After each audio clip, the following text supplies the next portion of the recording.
it was just obvious that I wasn't the only one that missed the choir experience, and the need that people had was to sing, but not just to sing, to gather and sing.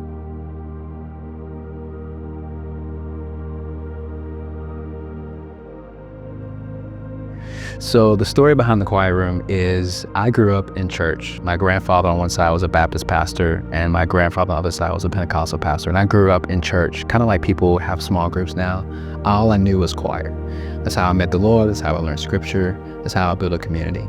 And so as I got older, most people know now that a lot of churches don't have choirs, and I missed all the benefits that I got from choir. There was some nostalgia there of having these great spiritual experiences through choir that I just didn't have anymore. So I started asking friends in my friend group, do y'all miss singing in choir? Would y'all ever want to sing together? And I was surprised at how many people said yes, that they wanted to sing.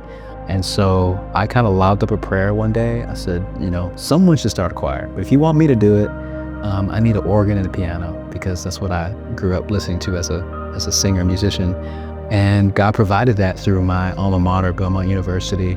There's a studio on Music Row that I remembered only had a piano, but when I called to check on it, they have an organ sitting in the corner. That was kind of my sign to go after it. And so I put an Instagram post up on Instagram, and I said, if anybody else is missing choir like I'm missing it, meet me at Belmont at this time. And I thought maybe 20, 25 people would come. We prepared for about that many, and 100 people showed up.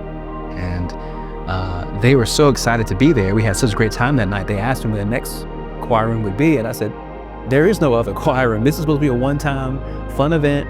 They were right though. We had experienced something that was bigger than a one-time event. And we met again about a month later, turned into 150 people, met again after that, 200 plus people. And then a year later, we were up to 700 people at Belmont. It was just obvious that I wasn't the only one that missed the choir experience, and the need that people had was to sing, but not just to sing, to gather and sing.